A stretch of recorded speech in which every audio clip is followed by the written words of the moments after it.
Merci beaucoup, Vanessa. Très heureuse d'être ici aujourd'hui. En fait, c'est un peu une suite. On avait eu la chance d'être présent à l'événement TAG pour présenter les produits du Québec en octobre dernier. On était accompagné à ce moment-là de Stéphane Béranger du groupe Jean Coutu. Et là, ben, pour moi, c'est aujourd'hui un petit peu la continuité de cette discussion-là où on arrive avec un cas très concret, c'est-à-dire une entreprise qui utilise des marques de certification et qui a fait le choix d'aller de l'avant. Donc, je suis très contente d'être ici. Je me permets de me présenter et de laisser mon co-présentateur se présenter aussi. Donc, mon nom est Elfie Morin. Je suis bien sûr directrice générale pour les produits du Québec depuis leur création. Leur création en avril 2022, donc c'est très récent. Dans mon parcours, j'ai eu la chance de travailler de nombreuses années en marketing, autant du côté agence que du côté client. Quand j'étais en agence, j'étais dans une agence spécialisée en commerce de détail, donc j'ai eu la chance de travailler sur des différents comptes majeurs, détaillants, alimentaires, non alimentaires, manufacturiers, donc une expérience qui a été très riche pour moi. Et j'ai jusqu'à tout récemment, en fait, jusqu'à temps que je prenne la direction des produits du Québec, j'étais chez Sobeys où j'ai eu la chance d'être à la fois du côté marketing et du côté support aux opérations de détail. Donc, ça m'a permis de voir une autre facette de l'entreprise finalement. Et j'ai eu la chance de prendre les rênes de la direction générale au printemps dernier. Je suis avec Jean-Philippe Thomasin, qui est directeur international pour Bleu Lavande. J'aimerais, Jean-Philippe, que tu prennes quelques minutes pour te présenter toi aussi. Avec plaisir. Merci, Elfie. Bonjour à tous et à toutes. Donc, mon nom est Jean-Philippe Thomasin. Je suis directeur international pour Bleu Lavande. J'ai joint l'aventure Bleu Lavande il y a un petit peu plus d'une année, sachant que je suis responsable pour les ventes globales de l'entreprise, tant au niveau canadien avec les détaillants québécois et canadiens qu'on a, supermarchés, pharmacies, Costco également, mais on a une portion de commerce électronique qui prend de plus en plus d'ampleur, qui est sous ma responsabilité. Et il y a aussi un gros focus pour le développement de la marque, disons, hors Québec et à l'international. Donc, mon expérience, j'ai quand même quelques années d'expérience dans le domaine. J'ai travaillé notamment dans l'agroalimentaire pour Kraft. J'ai travaillé quelques années 13 ans pour L'Oréal, donc au Canada, en Asie, en Europe. Et l'idée de joindre Bleu Lavande, c'est vraiment d'aider l'entreprise à développer ses marques, tant au niveau, bien sûr, parce qu'on a une belle empreinte au Québec, mais on veut développer les marques, la marque et les ventes de la marque à l'international et dans le Canada anglais. Donc, merci, je suis très agréable. Je suis content d'être avec vous aujourd'hui et de prendre le temps de parler de l'expérience de Bleu Lavande avec vous. Merci beaucoup, Jean-Philippe. En fait, je vais commencer, si tu me permets, par présenter de façon un peu plus précise les produits du Québec. Les produits du Québec, comme je le disais, sont arrivés dans le marché en avril 2022. Il y a eu un travail quand même de réflexion préalable à leur arrivée sur le marché. On se remet un peu dans le contexte de pandémie où l'achat local a eu un rayonnement très important, où les consommateurs ont pris connaissance, en fait, de l'importance aussi d'acheter local pour solidifier l'économie d'ici. Donc, on a eu différentes initiatives comme le panier bleu qui est né un peu de ce contexte pandémique-là. Et suite à cette arrivée-là, est arrivé un manque ou un constat assez important du fait qu'il y avait une opportunité de mieux identifier ce qu'était un produit québécois. Et je ne sais pas pour vous, je ne sais pas pour toi, Jean-Philippe, mais si vous avez la discussion dans votre cercle d'amis ou votre réseau, vous ne vous entendrez pas sur ce qu'est un produit québécois. La définition peut être très variée. Donc, il y a eu un gros travail de recherche et de chantier d'études pour dire qu'est-ce que c'est qu'on définit comme un produit québécois, comment on arrive à des définitions très précises. Et de là sont nées nos marques, notre famille de marques de certification, les produits du Québec. Il y en a 3. Vous les voyez à l'écran présentement. Je vais les expliquer un petit peu plus tard. Ce que je veux amener à votre attention présentement, c'est que il y a beaucoup d'identifiants locaux sur le marché. Vous allez à l'épicerie, vous allez dans n'importe quelle bannière non alimentaire aussi, vous allez trouver probablement des fleurs de lysée sur les tablettes. Et ces identifiants-là existent depuis quand même assez longtemps. Là où on arrive avec un élément de différenciation, c'est qu'on offre des marques de certification. Fait que la comparaison la plus simple que je peux vous faire, c'est de vous dire, bien, Aliments du Québec, que vous connaissez probablement, existe depuis 25 ans dans le domaine alimentaire. Et derrière l'octroi de ce logo-là, tout comme celui des produits du Québec, se retrouve un processus de vérification. Donc, des définitions précises pour chacune des marques pour laquelle l'entreprise soumet des produits. Et les produits sont vérifiés selon ces critères-là pour obtenir le droit d'utiliser l'octroi d'une marque.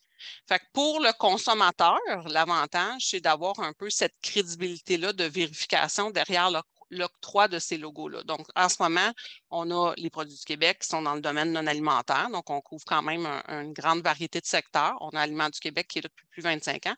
Et vous avez des identifiants aussi qui sont présents dans la SAQ que vous pouvez retrouver en titre d'exemple sur cette place-là ici. Je disais qu'on est présent dans plusieurs secteurs d'activité. Le non-alimentaire, c'est très vaste, hein? Donc, ça va de jeux et jouets en passant par les animaux de compagnie jusqu'à les arts et loisirs. Donc, imaginez-vous que les marques de certification peuvent être présentes quand vous allez faire vos courses, par exemple, chez Omar Dessert, à la pharmacie Jean Coutu et Brunet. Pour acheter un meuble, on a quelques marques de certification qui ont été octroyées pour des produits dans le meuble. Donc, c'est très, très vaste. On est à notre début, en fait. On n'a pas une année de vie encore, donc c'est normal que les logos ne soient peut-être pas encore en grande quantité. Mais l'objectif, c'est d'avoir une couverture assez complète. Donc, un des avantages va être bien sûr dans la visibilité, la notoriété de cette marque-là qui va être présente dans tous ces secteurs-là. Je vous ai dit qu'on avait 3 marques. On en a 3. On a Conso Québec, fabriqué au Québec et produit du Québec. Je vais les expliquer sommairement une par une. Je vais commencer par Conçu. Conçu, c'est une marque qui est possible pour des produits dont l'entièreté des activités de design et conception sont localisées au Québec, sont engagées au Québec. Donc, on le voit, en ce moment, on a beaucoup de marques dans le domaine vestimentaire, comme La Vie en Rose, comme Souris-Mini, par exemple, qui se sont vus octroyer cette marque-là, mais ça peut être aussi dans le domaine santé-beauté ou produits naturels comme Génacol, par exemple. Ce qui est important de retenir, c'est qu'on n'est pas on ne regarde pas les intrants et on ne regarde pas non plus le processus de fabrication. On est vraiment dans la conception du produit. On a ensuite Fabriqué. C'est entre autres la marque pour laquelle Bleu Lavande a vérifier en fait plusieurs de ces produits. Ici, on est vraiment dans une définition de transformation substantielle. Donc, on ne vérifie pas nécessairement les intrants d'où ils proviennent, mais vraiment, est-ce que la dernière transformation substantielle, est-ce que le changement d'usage ou de forme de produit, c'est fait au Québec? Donc, ça ne fonctionnerait pas, par exemple, pour un produit qui a simplement été emballé, ça ne fonctionne pas. On est vraiment dans une définition assez précise de ce qui est une transformation substantielle. Et puis la dernière, mais non la moindre, qui est produit du Québec, c'est un peu la même définition que fabriqué dans ce cas-ci. On arrive avec un élément additionnel, si je peux me permettre, qui est la provenance des intrants. Donc, 85% des intrants doivent provenir du Québec. Donc, c'est pas toujours simple à démontrer. Puis comme on a des définitions très précises, et je vais parler un petit peu du processus de vérification prochainement, on valide dans ces définitions-là. Ce n'est pas simplement une définition déclarée, c'est qu'il y a un processus de vérification et une équipe qui est dédiée à la vérification des produits. Mais ça se fait de façon quand même assez ronde. On est quand même dans l'accompagnement des entreprises. Je vous le summariserai avec les étapes suivantes. L'entreprise intéressée à avoir l'octroi d'un logo ou de plusieurs logos pour ses produits va s'inscrire sur notre plateforme web, va approuver les licences d'utilisation de marque parce que comme je vous disais, c'est une marque de certification. Donc, c'est important qu'elle soit utilisée de la bonne façon sur les produits qui sont vérifiés. Et là, suite à son acceptation, elle va pouvoir soumettre des produits à la vérification. Qu'elle en soumette un ou qu'elle en soumette 1000, c'est le même modèle, c'est-à-dire que nous, on fonctionne avec un taux unique. Donc, l'entreprise a tout à son avantage de faire vérifier plusieurs produits.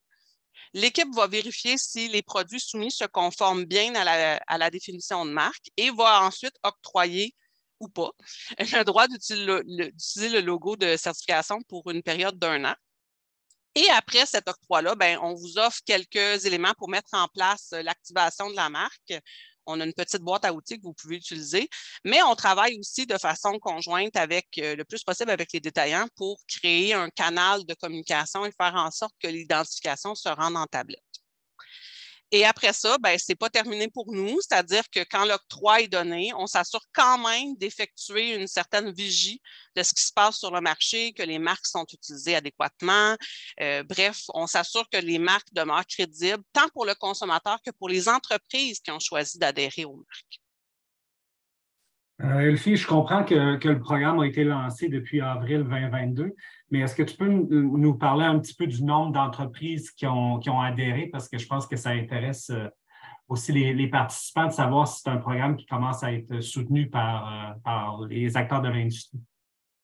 Bien, merci de le mentionner parce qu'effectivement, c'est, comme je disais plus tôt, c'est vrai qu'on est dans nos débuts, mais on est quand même dans une quantité et d'entreprises et de produits qui commencent à être intéressantes. Donc, on a des entreprises, comme vous voyez plusieurs exemples à l'écran, qui soumettent des gammes de produits. Fait que quand on soumet les produits par lot ou par gamme, ça nous permet d'atteindre des quantités beaucoup plus importantes et donc une couverture beaucoup plus importante en termes de visibilité. C'est le cas, entre autres, des entreprises dans le vêtement. Je parlais de la vie en rose de Souris-Mini. C'est des bons exemples d'entreprises qui ont soumis des produits en lot. On a comme vous voyez sur la page ici, à ce jour, on a plus de 42 000 produits vérifiés pour environ 90 entreprises. Donc, on n'est pas dans des grandes quantités d'entreprises comme Aliments du Québec, mais on est dans beaucoup de produits, dans beaucoup de secteurs. Et là, ce que vous voyez à l'écran, il y a quand même pas mal d'entreprises dans le santé-beauté, dans la catégorie maison aussi, donc les produits d'entretien ménager. On l'a annoncé en octobre dernier, on a eu une belle collaboration avec Métro. Métro a décidé de supporter les produits du Québec, de faire en sorte que les produits du Québec deviennent leur identifiant à eux pour le groupe Jean Coutu et le groupe Brunet. Et ça l'a fait en sorte que, c'est sûr que des marques comme des marques que vous voyez présentes, comme c'est le cas de Bleu Lavande aussi, vont avoir l'avantage d'être identifiées en magasin chez Jean Coutu et Brunet, que ce soit en tablette, dans les circulaires, sur les différentes plateformes. Donc, ça crée la collaboration détaillant vient créer ce canal ou cette opportunité de visibilité-là. Assez rapidement, puis ça a été le cas pour Métro. Fait que je le souligne ici parce qu'il y a quand même une bonne présence de produits qui viennent de la catégorie santé-beauté. Fait que moi, j'ai présenté un peu le produit du Québec, où est-ce qu'on en est, tout ça. Moi, j'aimerais, Jean-Philippe, je sais que Bleu Lavande, c'est une entreprise très, très connue, mais j'aimerais quand même que tu nous en glisses quelques mots de ton côté pour mettre la table sur comment vous en êtes venu aux marques de certification. OK, super. Écoute, Bleu Lavande, c'est une entreprise qui a démarré en 2004 avec un rêve de faire pousser au Québec une fleur aux vertus exceptionnelles, la Lavandula angustifolia. Et l'idée derrière la marque, c'est vraiment d'être capable d'arriver à proposer avec la gamme de produits, des produits pour le mieux-être qui sont authentiques et qui sont purs. Donc, en lançant cette marque-là, c'est sûr que l'idée, c'est de faire profiter des bienfaits de la lavande vraie dans une approche holistique où tu peux avoir des produits autant pour la beauté, les soins, la santé naturelle que des produits pour la maison ou des produits pour animaux.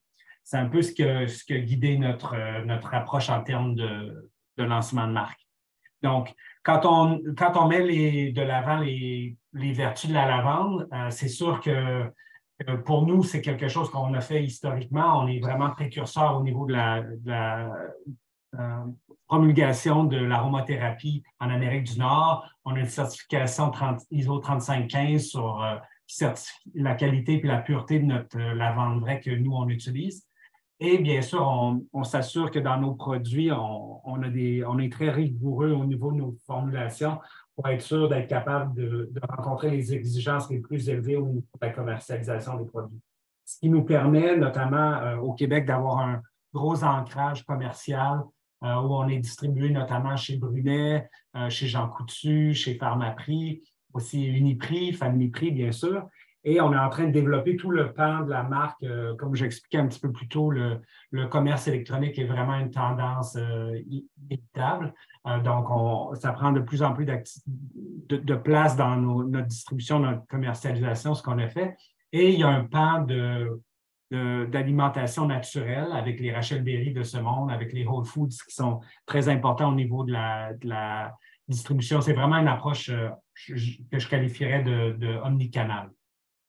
Donc, nous, pour l'instant, on a 34 produits qui sont identifiés, fabriqués au Québec. Donc, c'est une appellation qui est importante, puis je vous en parlerai un petit peu plus longuement, mais ça s'inscrit vraiment dans une démarche où on veut ancrer fortement notre marque au Québec parce qu'on sait une distribution au Québec, on a un capital de sympathie auprès des consommateurs québécois.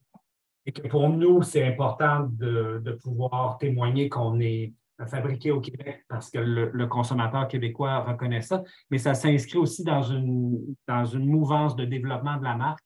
Vous voyez, au courant des 5 dernières années, on a vraiment développé les ventes de façon très forte. Il y a une expansion internationale qui se fait, notamment en Corée, au Japon, aux États-Unis, où on a signé des accords de distribution. Le commerce électronique, c'est quelque chose qui développe fortement, non seulement avec un site propre qu'on a à nous, ce qu'on appelle en bon français les marketplaces, mais il y a aussi Amazon.ca, Amazon.com, Amazon.jp au Japon. Et également, on a lancé tout récemment avec le support du gouvernement québécois sur Tmall, sur Alibaba en Chine. Donc, c'est vraiment une plateforme qui fonctionne bien, qui fait rayonner les marques québécoises à l'international. Bon. On a une marque en plein développement, en pleine accélération. Donc, c'est une très belle aventure que j'ai jouée. Et c'est une très belle marque québécoise de laquelle je suis très fier. Bien, merci, Jean-Philippe. C'est effectivement, c'est assez impressionnant quand on regarde le développement. Je reviens à l'aspect un petit peu plus marque de certification et Bleu Lavande. Tu sais, on le sait, Bleu Lavande avait quand même une connotation québécoise assez forte, assez connue quand même de la part du Québec, je pense. Qu'est-ce qui vous a incité à amener un élément additionnel avec la marque de certification fabriquée au Québec? Écoute, c'est un très bon point. On a eu des échanges et des débats à l'interne à ce niveau-là. Pour nous, à l'origine, on est une marque québécoise et le consommateur québécois, il est sensible. On l'a vu au courant de la pandémie, notamment, et avec toute la campagne d'achat local. Donc, je pense que pour nous, ce qui est important, c'est la certification vient cautionner la fabrication locale. Donc, on dit qu'on est québécois, mais il y a un organisme externe qui vient le certifier pour éviter que le fabriqué au Québec devienne galvaudé. Plusieurs acteurs qui ne sont pas nécessairement québécois puissent s'approprier une mention qui n'est pas nécessairement tout à fait confirmée, disons. Puis corrige-moi si je me trompe, il y a quand même, là, on voit quelques statistiques à l'écran dans le sens Ouais. où, même quand on regarde les recherches, le Québécois, du moins de façon déclarative, mentionne qu'il est au rendez-vous là, quand il est question d'achat local. Ben exactement. C'est pour ça que nous, comme on a une bonne base de consommateurs qui ont cet appétit-là pour les marques québécoises, ben, nous, de dire qu'on est Québécois, les Québécois, comme on le mentionne à l'écran, il y a vraiment une appétence pour magasiner en ligne, pour l'achat québécois. Et les Québécois sont à la recherche de produits avec une mention faite au Québec. Donc, c'est vraiment pour nous un élément important sur lequel on veut tabler pour dire aux consommateurs, ben, non seulement on est une marque naturelle, on est une marque qui utilise des ingrédients purs avec une rigueur et une qualité derrière nos produits et une authenticité, mais aussi on est fait ici. Donc, encouragez-nous parce qu'on est québécois. Donc, je pense que pour nous, c'est vraiment, sachant qu'il y a plusieurs détaillants d'importance qui vont embarquer dans ce bain-là, c'est vraiment ce dont on est à la recherche parce qu'on est une marque qui cherche constamment des façons de se développer et de rejoindre le consommateur. Et si ça peut nous permettre d'avoir un élément de différenciation par rapport à des joueurs qui seraient non québécois, c'est vraiment quelque chose sur lequel on veut miser pour développer nos produits et notre commercialisation au Québec.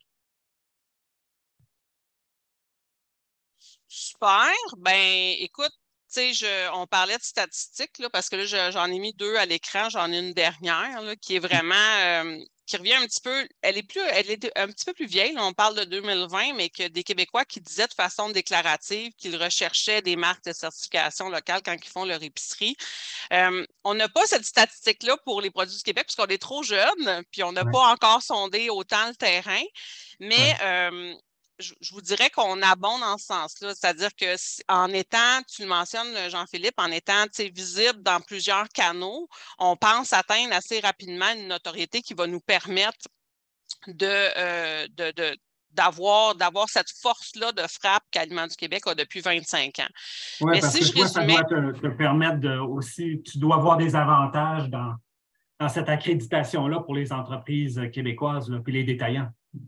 Exact, exact. Fait que, je sais qu'aujourd'hui, on a probablement plusieurs détaillants qui sont autour de la table virtuelle, entre guillemets. Là. Fait que disons que je les sommarise un peu. L'aspect visibilité, j'en ai parlé un petit peu. Fait qu'on a vu plus tôt, on avait les secteurs d'activité qui n'est pas négligeable. Cette couverture-là qui va amener une notoriété quand même assez forte. Dans la première année qui se termine en ce moment, on avait quand même un budget marketing qui était impressionnant. On parlait d'1,8 million qui a été dépensé en campagne de notoriété et en différentes actions au niveau du contenu. On parle d'une boîte à outils qu'on optimise constamment pour les manufacturiers, pour les détaillants, pour les inciter à utiliser nos marques et pour les accompagner dans la commercialisation des marques. Pour nous, ça, c'est hyper important de le faire de façon collaborative parce que les détaillants, pour moi, c'est un peu et pour toi aussi, Jean-Philippe, tu l'as dit, c'est un peu le nerf de la guerre dans la visibilité. C'est que ça prend aussi une visibilité sur les tablettes, dans les différentes plateformes, parce que la décision se prend sur les lieux de vente. Fait que pour nous, de développer ces boîtes à outils-là de façon collaborative avec les détaillants, faire en sorte qu'on travaille ensemble à mettre de l'avant les marques, bien, ça fait partie de notre plan de développement pour la prochaine année. Bien sûr, on est en stratégie de contenu pour mettre en valeur les marques adhérentes, les entreprises adhérentes. Ça fait qu'au niveau visibilité, on a quand même beaucoup de choses, mais on a aussi, tu parlais de crédibilité, c'est ressorti très fort aussi quand on en discutait justement avec Métro, le groupe Métro, par rapport à pourquoi ils ont choisi d'adhérer aux marques de certification.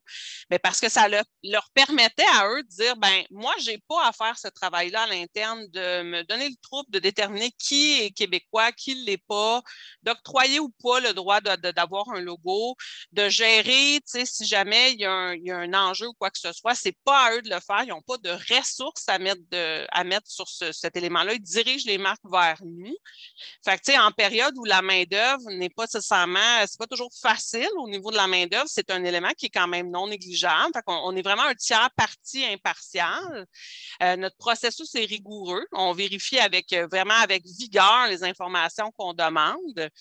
Et comme on est quand même au début, on est conscient qu'on est au début de notre histoire, si je peux me permettre, ben, il y a une belle opportunité de visibilité aussi. Les détaillants et les manufacturiers qui commencent avec nous, ben, c'est certain que dans nos campagnes, dans nos couvertures de presse, dans certains événements comme on fait en ce moment aujourd'hui, Jean-Philippe, on partage cette visibilité-là ou cette tribune-là avec les entreprises qui nous accompagnent et j'aurais pu même ajouter des choses qui ne sont pas sur la diapositive, mais qui vont être tout aussi bonnes dans un contexte où de plus en plus on vise des choix écologiques. On a même un objectif de carboneutralité qui est clair de la part du gouvernement. Bien, des choix locaux vont habituellement aller dans ce sens-là, vont permettre de faire un choix du consommateur, de dire, ben, moi, je travaille pour atteindre cet objectif commun-là qui est quand même non négligeable. Puis le dernier qui me vient en tête, qui est un peu particulier, c'est que c'est pas particulier en fait, c'est quelque chose qu'on n'avait pas pensé, mais c'est pas particulier du tout. C'est qu'on n'avait pas pensé que le fait d'adhérer aux marques de certification pour une entreprise pourrait avoir un impact nécessairement sur les employés. Et il y a une entreprise qui nous a dit, écoute, pour nous, là, c'est devenu un avantage dans notre marque employeur parce que les gens sont fiers qu'on ait des produits vérifiés au Québec, sont fiers de faire partie d'une entreprise qui est certifiée, entre guillemets, même si on ne certifie pas l'entreprise, on vérifie les produits, mais quand même. Fait que, si on peut aider à travailler la marque employeur, encore une fois, dans un contexte où la main-d'œuvre, ce n'est pas toujours évident, mais je te dirais que c'est un avantage non négligeable, là, entre guillemets. Oui, ça donne un sens un peu à ton travail aussi d'un point de vue marque employeur parce que tu dis que tu travailles pour une cause qui est québécoise. Écoute, tu me parlais de visibilité. Est-ce que tu parles davantage pour les marques ou pour les entreprises? Peux-tu me donner peut-être un petit peu plus de détails à ce niveau-là? Oui, assurément. Je pourrais commencer en fait, c'est les deux. C'est autant les marques de certification que les entreprises, parce que l'un ne va pas sans l'autre. On ne travaille pas juste nos marques, parce que nos marques, c'est aussi nos entreprises, c'est aussi nos produits vérifiés.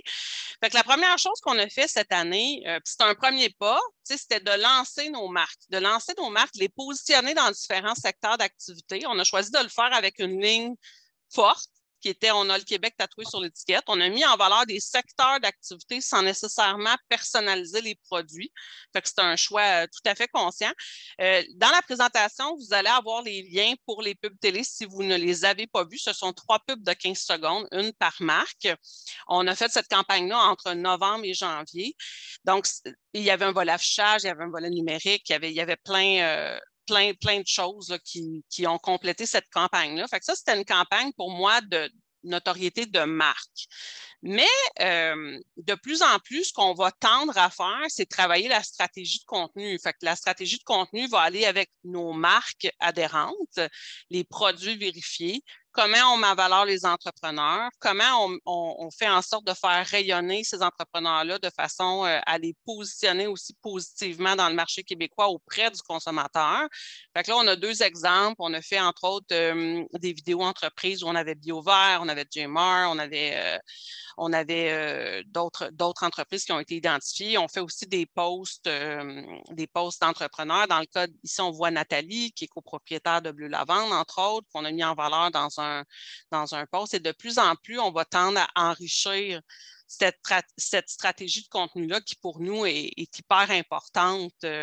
On est au démarrage, encore une fois, je reviens, on est à 1 an de vie, même pas. On est à 9 mois de vie. Fait qu'on on apprend beaucoup de ça, mais je pense qu'on a tout avantage à mettre en valeur nos entreprises.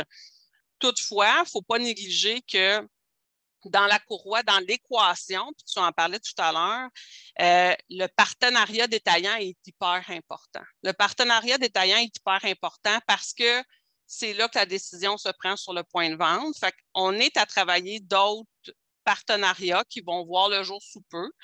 J'en annonce pas nécessairement aujourd'hui de façon officielle, mais il y a plusieurs discussions qui se font dans plusieurs secteurs d'activité pour voir comment on peut rendre ces marques-là accessibles pour le détaillant et comment ça peut devenir un levier de différenciation aussi pour le détaillant. Parce qu'il ne faut pas oublier, il y a plusieurs détaillants en ce moment, probablement autour, encore une fois, de la table virtuelle, qui ont sûrement déjà leur propre identifiant puis qui se disent, ben, tu sais, moi, j'ai déjà ma façon de communiquer cette différenciation-là à mon consommateur. Je ne vois pas l'avantage.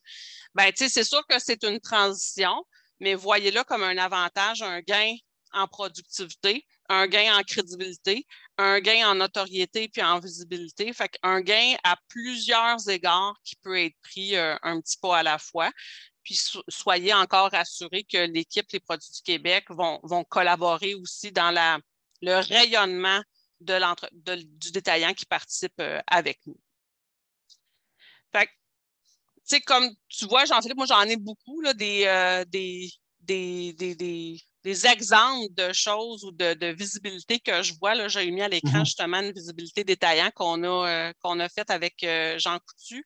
On voit aussi, tu sais, c'est une forme de collaboration. Les produits Bleu Lavande sont identifiés sur le site Le Panier Bleu, qui est aussi une place de marché qui met en valeur des entreprises du Québec. Fait que pour nous, ces associations-là vont de soi dans le succès des marques et le succès des entreprises qui adhèrent. Moi, j'aimerais savoir, du côté de Bleu Lavande, c'est quoi vos plans pour mettre en valeur les marques de votre côté? OK. Écoute, à la fin de la journée, pour nous, ce qui est vraiment important, c'est que le consommateur puisse identifier les produits qui sont fabriqués au Québec. Parce que le consommateur québécois, justement, pour toutes les raisons dont on s'est parlé plus tôt, les statistiques qu'on a fait ressortir, le consommateur a une vraie appétence pour ce type de produit-là. Donc, nous, ce qu'on fait, c'est que toutes les initiatives de notre côté, que ce soit ARP, que ce soit les Facebook de ce monde, les médias sociaux, que ce soit sur Instagram ou même sur LinkedIn, on a déjà communiqué à ce niveau-là parce qu'on sait que c'est important.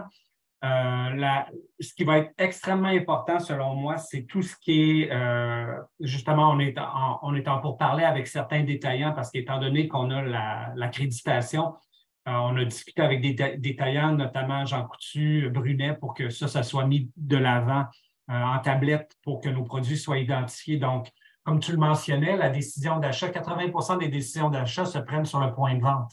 Donc, si c'est bien balisé en point de vente et que les produits sont facilement identifiés, c'est d'autant plus un élément qui va nous aider à mettre de l'avant le fait qu'on est naturel, pur, avec des ingrédients vraiment de qualité, mais aussi qu'on est québécois, qui va peser dans la balance quand quelqu'un arrive devant une tablette pour faire un choix éclairé en termes de consommation responsable. Donc, je te dirais que ça, c'est un aspect vraiment important. Le rôle du détaillant. Moi, j'ai hâte de voir les nouvelles que tu vas pouvoir nous annoncer à terme avec d'autres détaillants parce que pour l'instant, force est d'admettre dans les détaillants que je vous ai présentés un petit peu plus tôt où nous, on est présents. Il y en a certains qui ont embarqué dans le projet, mais il y a d'autres qui ne sont pas encore tout à fait embarqués. Donc, ça, plus on va être fort au Québec, plus ça va être important pour nous. Et le dernier élément, je te dirais, c'est vraiment pour moi, de la part des produits du Québec, toute action qui va mettre de l'avant les entreprises, qui va mettre de l'avant la certification pour la crédibiliser d'un point de vue RP, d'un point de vue médias sociaux, d'un point de vue marketing, ça va être des éléments importants parce que nous, à la fin de la journée, on embarque dans ce projet-là pour aussi la visibilité, la crédibilité que ça donne à notre marque pour que ce soit cautionné, mais les efforts de mise en marché que vous pouvez faire de votre côté, ça va vraiment nous aider. OK? Parce que force est d'admettre que, comme j'expliquais un petit peu plus tôt, on a une forte proportion de notre business, de nos affaires qui est faite au Québec, mais on développe la marque dans le Canada anglais, aux États-Unis, à l'international.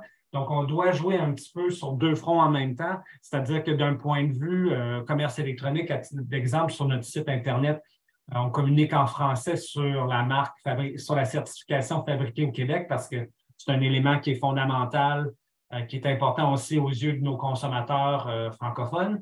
Mais on a des consommateurs anglophones aussi, canadiens anglais, aux États-Unis où on exporte via notre site Web. Et ces consommateurs-là, pour eux, ce n'est pas nécessairement aussi pertinent la fabrication au Québec. Donc, on met quand même l'accent sur le fait qu'on est fait au Canada parce que le Québec, qu'on le veuille ou pas, c'est que ça fait quand même, à l'heure actuelle, partie du Canada. Et c'est un élément qui est important pour nous sur lequel on veut communiquer parce que d'un point de vue international, il y a un vrai rayonnement canadien, une vraie très belle perception du Canada à l'international. Il y a certains pays, par exemple, comme le Japon, même maintenant avec la boutique en ligne dont je vous parlais en Chine ou la Corée avec il y a une télésérie qui s'appelle Goblin qui parle beaucoup du Québec. Donc, le Québec est quand même un peu connu, mais la notoriété du Canada à l'international est beaucoup plus forte que celle du Québec. Donc, on a une approche à deux niveaux pour mettre de l'avant la certification fabriquée au Québec pour le Québec, mais aussi pour le volet international. On pousse de cette façon-là. C'est intéressant ce que tu amènes parce que vous ne serez pas la seule marque et même un détaillant pourrait avoir cette réalité-là, de dire, moi, ça fait du sens pour moi au Québec, mais quand je m'en vais dans mon marché extérieur, ben, je veux agir différemment. Fait qu'il y a moyen de travailler sur les deux fronts.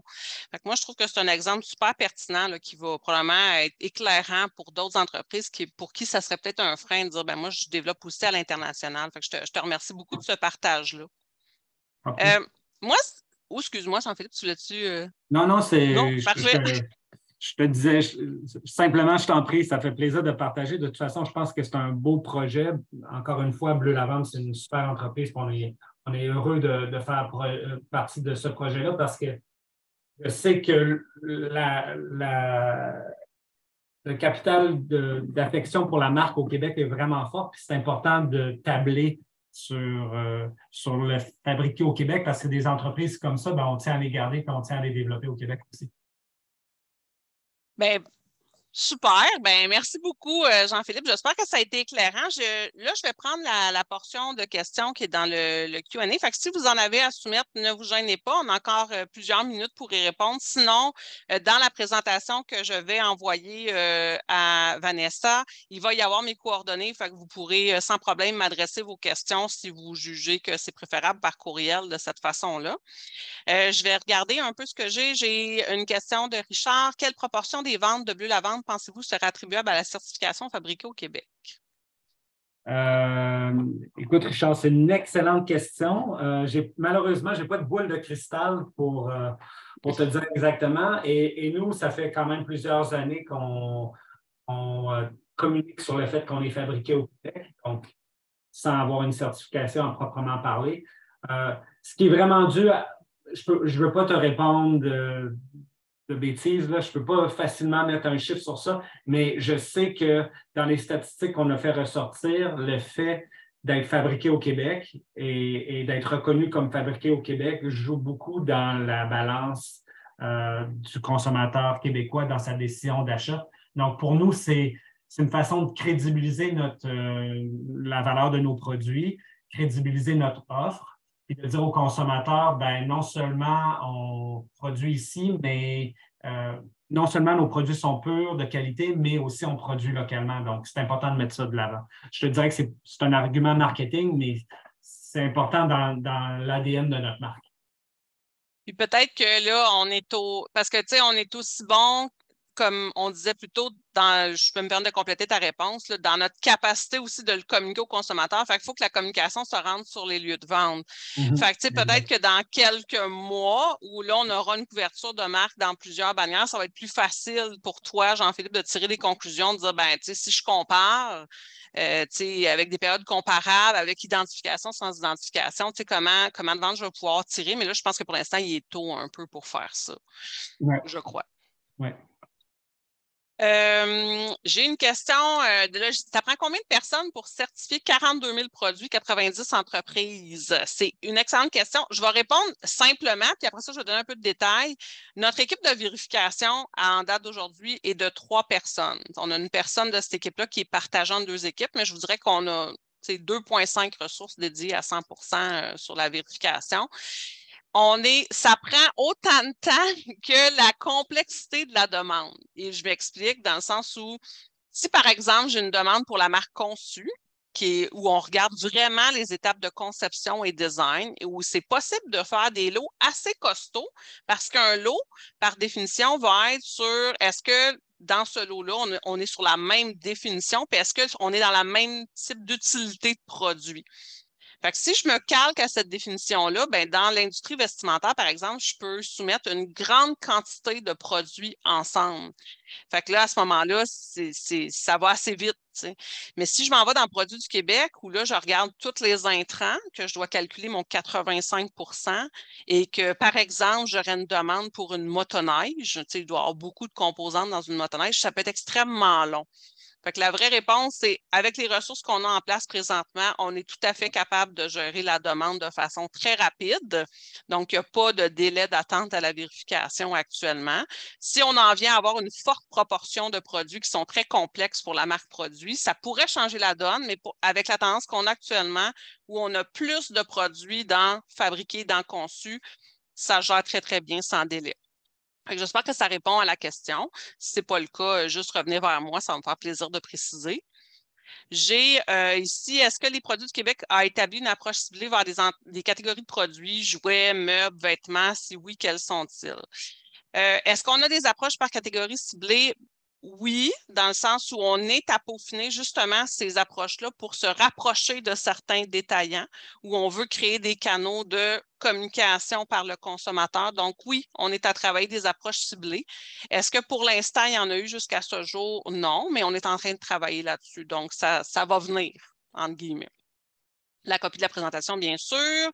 Quelle est l'implication du détaillant dans la sollicitation des manufacturiers? Je vous dirais que c'est un travail de collaboration. Là où on a vu le plus grand succès, c'est quand le détaillant est venu appuyer la démarche de Produits du Québec et garantir jusqu'à un certain point aux manufacturiers futurs adhérents qu'il allait être exécuté en magasin. Puis je pense que ça l'a pesé dans la décision de Jean-Philippe aussi de son côté de dire, ben moi, en sachant que Jean Coutu, Brunet vont exécuter une identification en tablette, en circulaire, vont mettre de l'avant dans des thématiques locales probablement, ça vient peser dans la balance de l'intérêt de l'entreprise. Fait que je vous dirais que le travail collaboratif est le plus gagnant. On regarde vraiment faire du cas par cas là, selon certains détaillants, des détaillants qui vont dire ben moi, je veux que la relation fournisseur, ce soit moi, donc c'est moi qui vais les approcher. c'est une possibilité, mais sinon, nous, on a des gens au développement des affaires qui peuvent tout à fait prendre la balle au bon et s'occuper de faire cette démarche-là avec le support du détaillant ou l'endossement du détaillant. Je vous dirais que c'est la formule gagnante. Mais je pense que par rapport à ton point, Elfie, c'est important que ça soit une approche collaborative parce que, comme tu le mentionnais, si les produits ne sont pas mis de l'avant en point de vente, à la fin de la journée, c'est le détaillant qui va nous aider à faire ça, là, avec, par exemple, avec une force de vente, mais la présence tablette, c'est dicté quand même par le détaillant, là. C'est un élément crucial. Donc, plus on va avoir de détaillants qui vont supporter l'accréditation, plus fort le programme dans sa globalité va être. Exact. Parfait. Merci beaucoup pour ton complément. Pensez-vous que la situation économique actuelle impacte les décisions d'achat des produits québécois? Avec la pandémie, on a observé une augmentation des achats locaux, mais on ressent une baisse de cet engouement depuis quelques mois. Comment les produits du Québec estiment pouvoir influencer les décisions d'achat de cette réalité économique un peu moins dynamique que pendant la pandémie? Puis je trouve que c'est une excellente question parce que c'est une réalité dans un contexte où l'économie n'est pas nécessairement favorable actuellement. Est-ce que l'achat local étant perçu comme plus cher, est-ce qu'il y a un impact, bref, une stratégie que nous, on peut employer pour venir tirer notre épingle du jeu?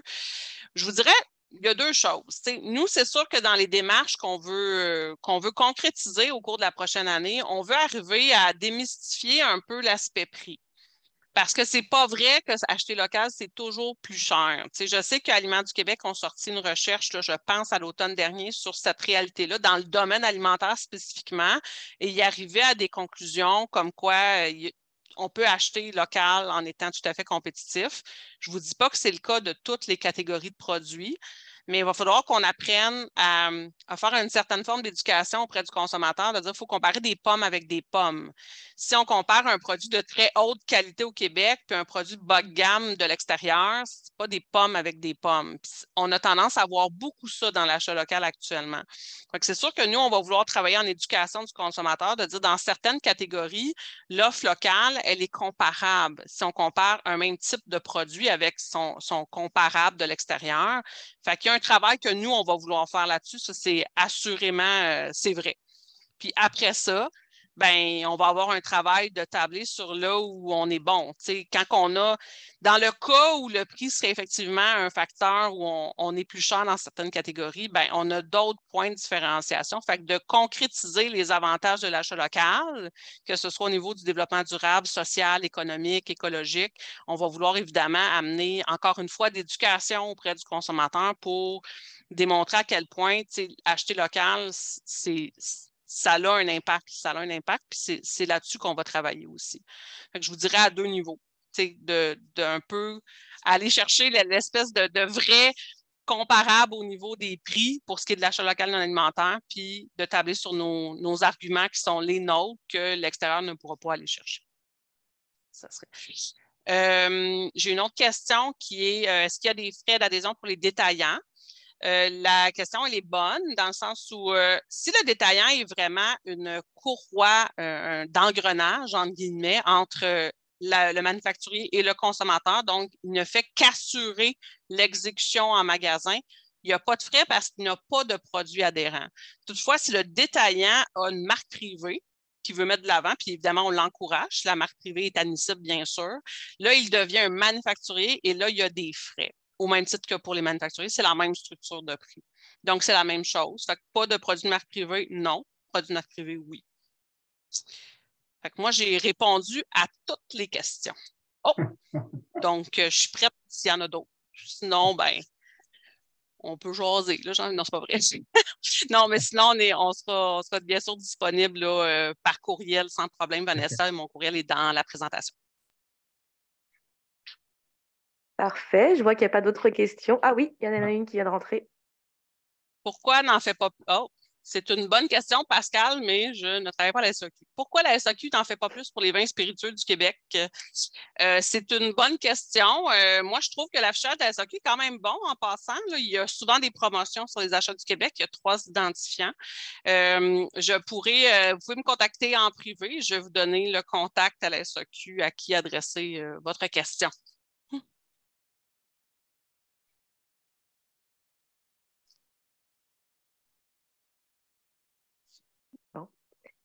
Pas d'autres questions pour l'instant. Donc, comme Elfie l'a mentionné, merci pour Pascal. Ah.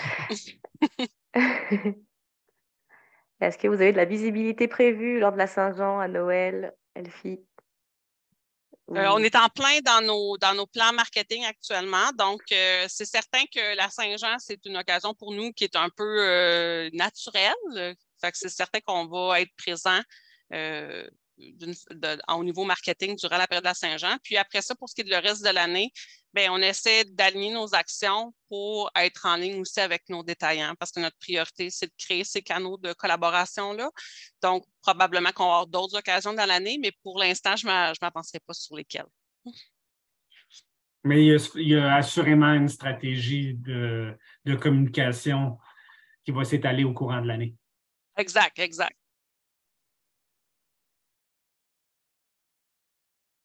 C'est bon. Parfait. Merci alors à Elfie puis à Jean-Philippe pour la présentation. Puis comme mentionné précédemment, on va vous partager la présentation ainsi que l'enregistrement du webinaire au cours des prochains jours. N'hésitez pas à suivre les réseaux sociaux du CQCD pour rester informés sur nos prochaines activités de formation. Et encore une fois, au nom du CQCD et de notre partenaire, les Produits du Québec, on vous souhaite une excellente journée à tous. Merci beaucoup pour l'invitation. Au plaisir. Au revoir. Au revoir.